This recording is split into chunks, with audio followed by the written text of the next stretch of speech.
Namaskar friends, welcome to session 47 of our course on work system design. And now our focus primarily has shifted to establishing the standard time for performing a task. If we revise what we have already covered, we have covered the different tools and techniques, the various graphical aids that can be used for developing one best method for performing a task. If you remember, in most of the sessions we have covered the different tools and techniques and tried to enhance our skills and learn how to develop a better method of doing the job. What are the various tools and techniques that we have understood? We have seen that we can use outline process chart, we can use flow process chart, we can use two-handed process chart, we can use a multi-activity chart, we can use a CMO chart, we can use a string diagram. So all these tools and techniques will help us to develop one best method of doing the current job. Once that method is established, we start our focus on how much time an able-bodied operator must take to perform the task using the standard method. Now our focus primarily is on time. And if you remember, in our previous week or the discussion during the previous week, we have seen that there are different techniques that help us to establish a standard time for performing the task using the standard method of doing the task, using the specified method, using the protocol, using the standard operating procedure for doing that task. Just if we have to count how many types of tools or techniques are available with us to establish the standard time for performing a task, we have stopwatch type of time study, number 1. We have work sampling, that is number 2. We have predetermined motion time systems, number 3. We have synthetic data, which is already existing pre-established data for various work elements which can be added up, synthesized to find out the standard time for performing a new job. So we have different tools and techniques which help us to establish the standard time for performing a task or for performing a job or for performing a sequence of jobs. Now in this week we have started the discussion for the 10th week of our course, and in this week our target primarily is to understand work sampling, PMTS, as well as the synthetic data.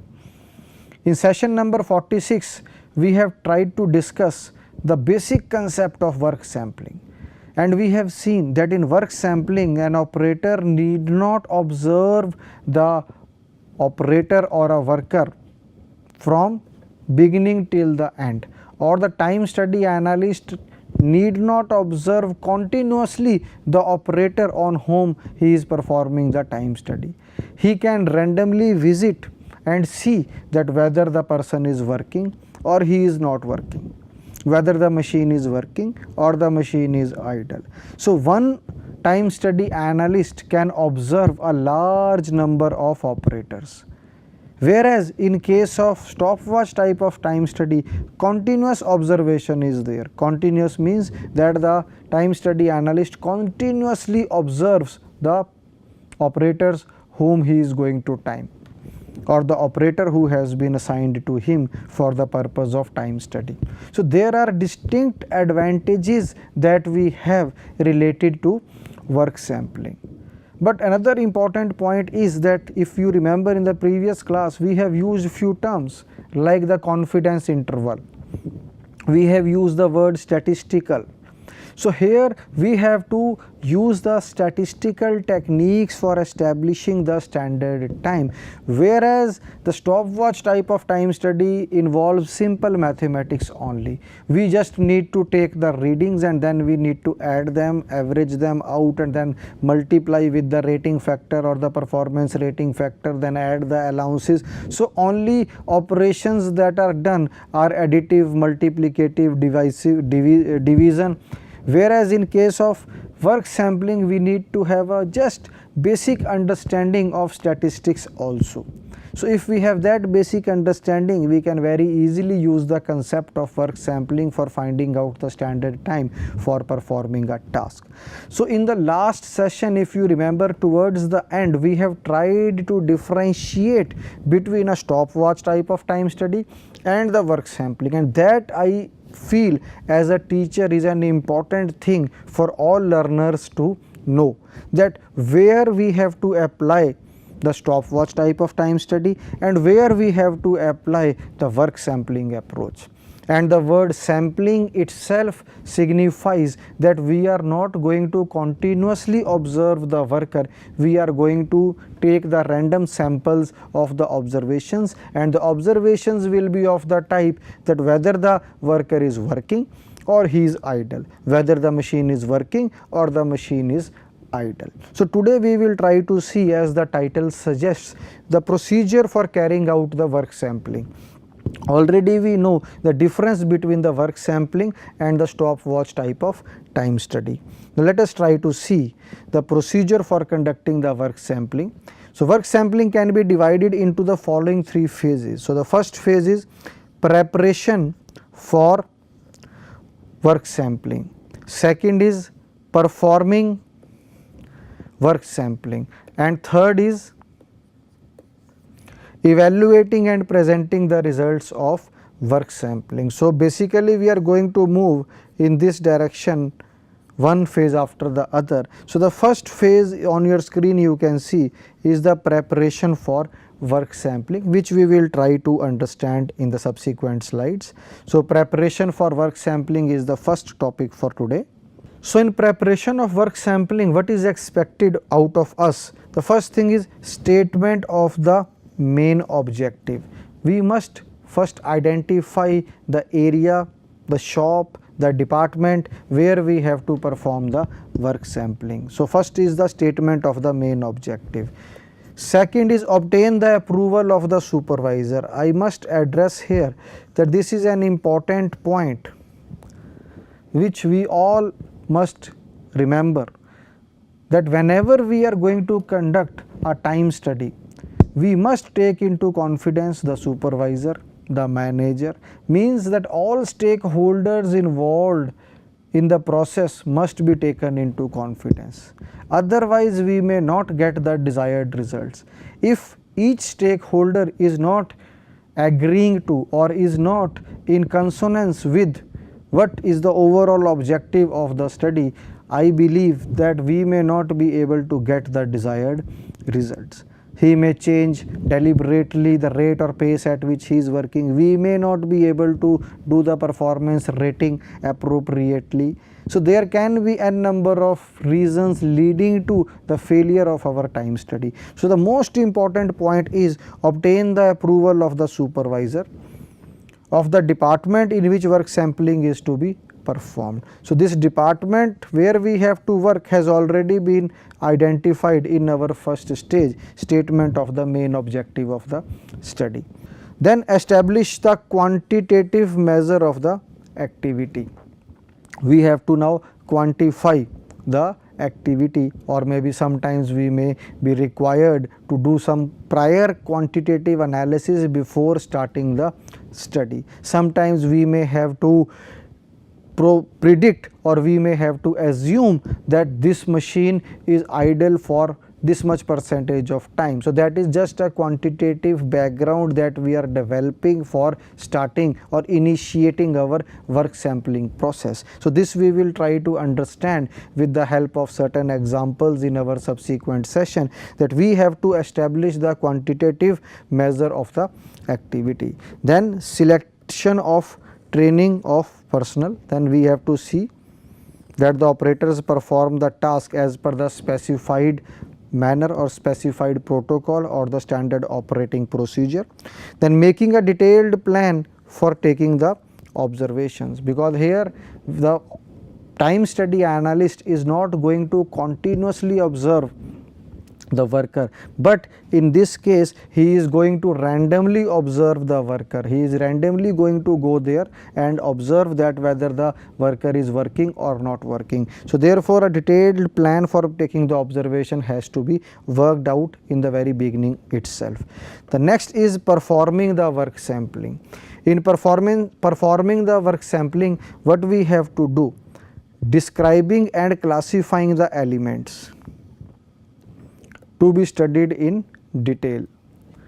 So we have to first describe and classify the work element, for example 3 machines or maybe 2 workers, or we may further classify the work also. So that classification has to be done in the before we actually perform the work sampling. So we have to design the observation form, which may list out all the elements, which may list out all the members or all the workers on whom we are going to perform the time study using the work sampling approach. Then determine the number of days or shifts required for the study. So basically we will calculate statistically how many observations are required for doing the statistic or for a significantly establishing that whatever results we have got are correct. Now how those observations have to be found out based on statistical formula, that we will try to understand in the subsequent slides today and with the help of examples in the next class. So basically we have to determine the number of days or shift. How we will determine that? We will be able to determine that through the number of observations required, and then once we know that this is the total number of observations required to perform the work sampling, we can divide those number of observations, that every hour this many observations we are going to take. So we can very easily calculate that this many observations or n number of observations can be completed in this much amount of time. So then therefore thereby we can calculate the days and shifts required for the study. So this calculation of the number of observations is also syllabus for our course. So we will be covering it in the subsequent sessions. Develop the properly randomized times of observation. So in our previous slide we have seen that the checking or the observation can be random. It can be random, and also we have seen that in many cases we may also like to go for periodic observation also. So develop the randomized times of observation, then observing the activity and recording the data. So basically when we are performing the work sampling, we must know how many number of observations are required. We must have a data sheet on which we are going to record. We must classify the work elements or the operators on whom we are going to do the work sampling, and then we have to physically go as a time study analyst and look that whether the person is working or he is idle. Similarly we have to see that whether the machine, if machine also is our subject and we have to understand the idle time for the machine, we will go and check that whether the machine is working or idle. Then once we have observed the activity and we have recorded the data, now data can be either working or it can be idle. So that is another thing that we can record the data. Then summarizing the data at the end of each day. So every day we may summarize. So we can have number of observations, which can be total number of observations. We can see n for working. We can have number of observation when the machine was idle. So this way we can make a table and we can classify the data, that when the worker was working or how much proportion of the time he was working, for how much proportion of the time he was idle. Then evaluating and presenting results of work sampling. So we have to evaluate the validity and reliability of the data. Sometimes the data may not be correct or may not be truly representing the actual work being done. So in that case we have to first establish the veracity, the truthfulness, the validity of the data, and if the data is of very random nature, maybe we may again go and do another work sampling procedure and try to actually represent the work being done in the form of the data. Then we will present and analyze the data, and then we can finally planning for the future studies. So, the approach is more or less very standard. So, the first is we have to prepare, we have to see, identify what we need to investigate, what we need to analyze using work sampling. That is the very first stage. Maybe while performing we have to fill the data, we have to go physically, we have to observe, we have to calculate how many number of observations have to be taken, we have to see, classify the work elements for the work being done, and finally when we get all the data, we have to see whether the data is truly representing the actual work being done or there is some randomness which cannot be explained, and finally we have to present the results and take certain decisions based on the final result. In many cases it can be the standard time which we have calculated using the work sampling approach, and based on the standard time we can do the further calculations related to the number of machines required, the number of men or women required. It can be how the salaries can be given to the worker, how the bonus can be given, how to plan our production. So, all other decisions can then later on be taken based on the third phase, that is the establishment of the results based on the work sampling approach. So, this is a standard approach. Now, let us see the design of work sampling. So, there are three phases which we have already seen. One is before the preparation for the work sampling, performing the work sampling, and finally analyzing the results established by the work sampling, or analyzing the data found out from the work sampling procedure and establishing the results. Now, design of work sampling, let us see. This is now the statistical part. So, if you can see the curve of normal distribution, this is our point x here. So, you can see 1 sigma p on both sides of x gives an area of 68.27% of the total area. So, this is representing that area. Already it is depicted, it is 68.27%.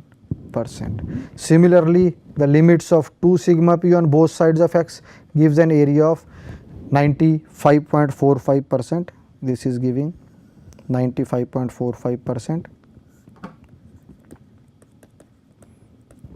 And the 3 sigma limits, all of us know about 3 sigma limits. So, these 3 sigma limits gives an area of 99.73.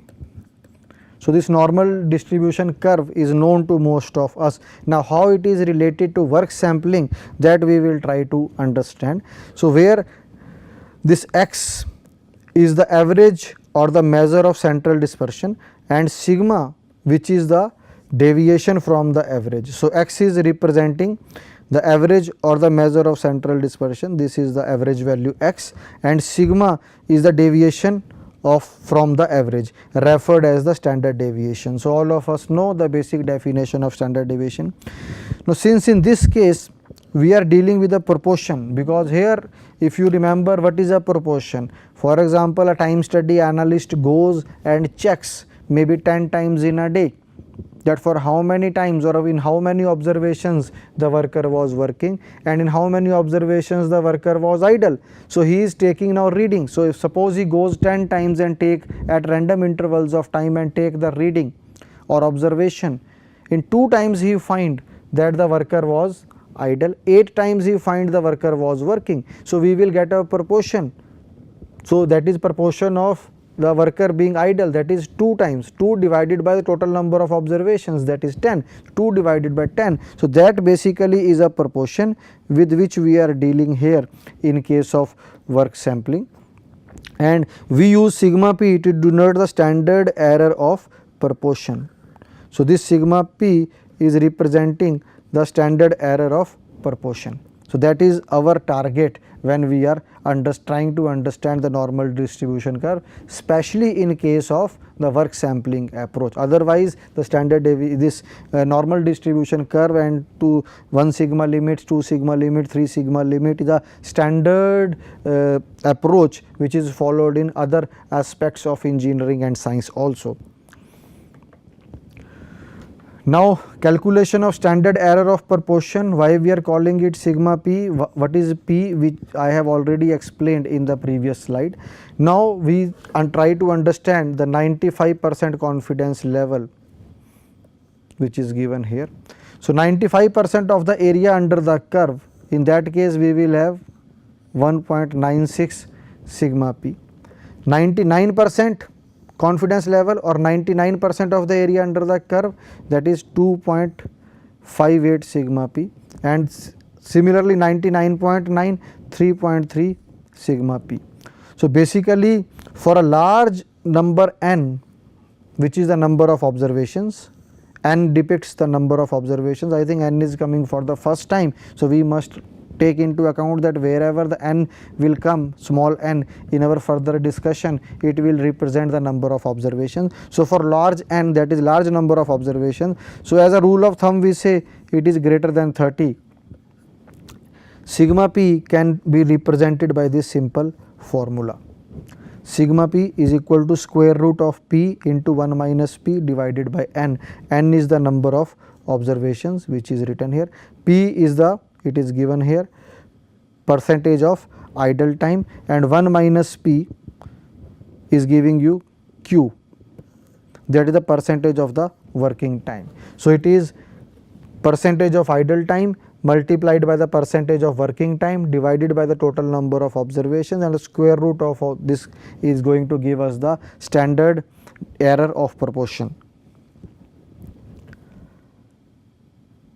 So this we will try to use when we do the calculations for the number of observations. So basically if you remember, we have 3 stages in case of work procedure for work sampling. First one is preparation, second one is the actually performing the work sampling, and finally we have to analyze the result. So one thing that we need to find out in most of the cases is the number of observations, that how many number of observations we must take in order to make statistically significant results. And another thing is p. In many cases in the beginning we have to assume this value of p so that we are able to calculate the value of n, and in many cases we have to revise, keep on revising the value of p so that our n also keeps on changing and our results become statistically significant after maybe 2 or 3 iterations. So that is the next level of calculations, but today at least we must know that how we are going to calculate the number of observations, because these are required to perform the work sampling procedure. And already this 95%, I assume that most of our learners are well aware of this statistical or normal distribution curve and are aware of the sigma p or the sigma limits, 1 sigma limits, 2 sigma limits, plus minus 2 and plus minus 3 sigma limits. And if again I can go back to this is 3 sigma limits which has 99.73 area under the curve, 95.45 is for 2 sigma limits, it is written here 95.45, and 68.27 is for 1 sigma limits, which is given 68.25 for 1 sigma limit. So that is the maybe deviation around the average value or the average or the measure of central dispersion.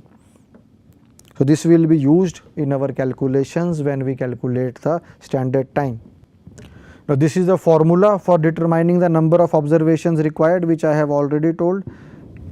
It is given by P into S is equal to K into sigma P. Sigma P, already we have seen this in the previous slide. Now what is P, S and K, we will try to understand.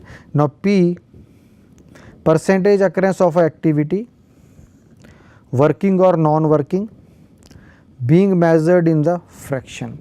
So this is the P which we have seen, that maybe 25 times the worker was found to be idle out of a total of 100 observations. So P will become 25 by 100 and represents the idle percentage. So the P is a percentage occurrence of activity, working or non-working, being measured in fraction. S is the error accuracy of the activity, which means we may like to have our results falling in plus minus 5%, or we may like to have our results falling in plus minus 10% limits. So S is the error accuracy of the activity, or error of the activity which is acceptable.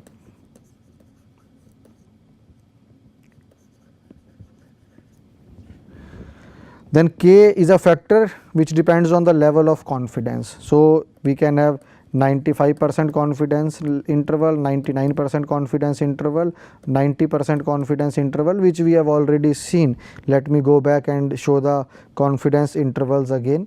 So this is the 95% confidence interval, 99% confidence level, or 99.9% confidence level, and accordingly this parameter k will change. So for 95% confidence interval, k is equal to 1.96. For 99.99% confidence interval, k will be taken equal to 3.3. So accordingly the value of k will change depending upon the confidence level, which means that 95% confidence level means that it is estimated, it can be statistically said that the values will lie within this sigma limits.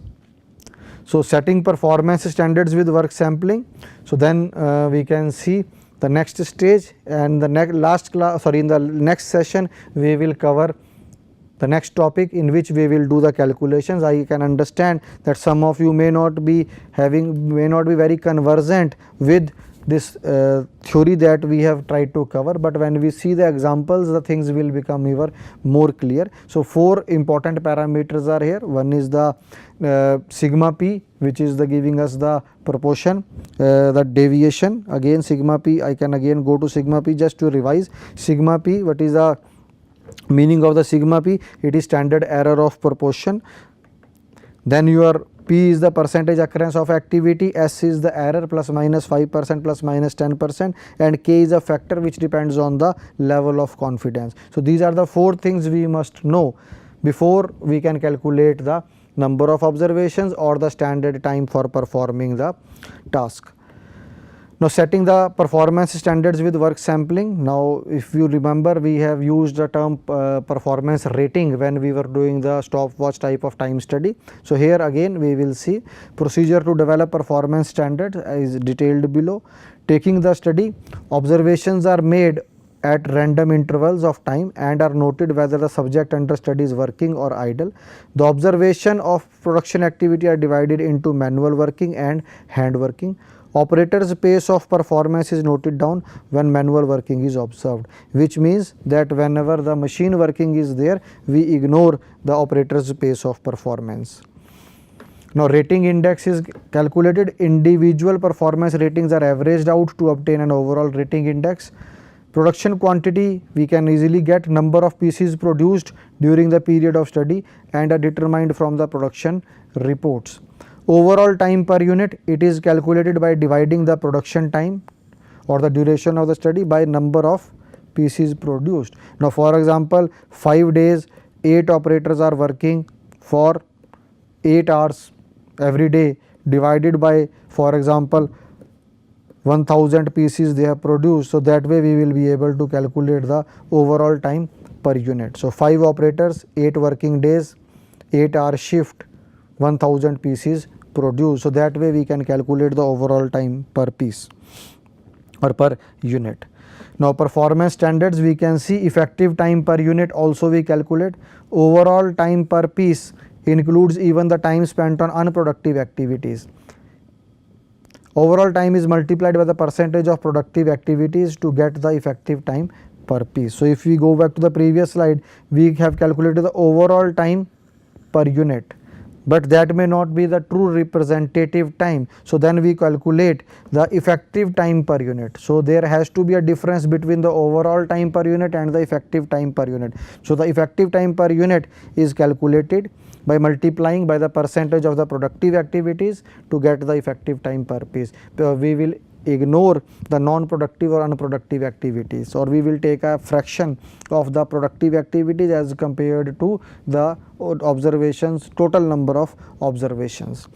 So let TO, the overall time per piece, which was given in the previous slide, which we have seen in the previous slide. N is the total number of observations. NP is the observation of production activity, that is NM plus NH. This is for machine and this is for hand. NM is the observation of machine controlled work and NH are the observations of the hand controlled work. So this is the data which we can record during our work sampling procedure. Now we can calculate TE. So TO already we know. I have given an example, 8 workers working for maybe 10 days for 8 hours per day divided by the total number of, suppose they produce 8000 pieces. So we will easily get the TO, that is overall. But then number of productive observations and total number of observations, NP and N we have seen in the previous slide. What is NP? Observation of production activity, and N is the total number of observations. So NP productive divided by the total number of observation. So to get the normal time, the effective time already, this is the effective time which we have calculated from the overall time multiplied by the fraction in which the productive observations are divided by the total number of observations. So the normal time, the effective, to get the normal time, the effective time that we have already calculated is broken down into manual and machine controlled time. So machine controlled effective time is Tm, which we have to calculate the machine control time. This is the effective time into the observations for machine when it is working divided by the total observations for machine and the hand. Similarly, manual or hand controlled time, that is TH, it is also calculated in terms of the effective time multiplied by the observations where the hand work is being done divided by the total number of machine plus hand observation. So this way we can calculate the machine controlled effective time and the hand controlled effective time. So I think with this we can conclude the today's session. In today's session we have tried to see that how to perform a work sampling in as per the standard procedure, what are the 3 phases, and then we have tried to introduce a little bit of statistics, and we have seen that we calculate a value called sigma p, which is used for further calculation of the number of observations to be done to make the results statistically significant. So this value of n, how we will calculate, we will try to see with the help of certain examples. So what are the things required for calculating the value n? We require to go and take a observation for how much percentage of time the, or how, for how many number of times the worker is working, for how many number of times the worker is not working. So we have to take that fraction. From there we will calculate sigma p, that sigma p relation is there. We must know that what level of confidence we want to have, 95%, 99%, 99.9%. So that will also give us one indicator or one value which will be used for calculation of the number of observations required during work sampling. And the last thing that we need to have is the accuracy level desired, that we need to have plus minus 5% accuracy level, plus minus 10% accuracy level. Based on that we will be able to calculate the number of observations that must be made in order to perform the work sampling, or in order to calculate the standard time for performing the task. In our next session we will try to solve problems, examples related to work sampling. Thank you.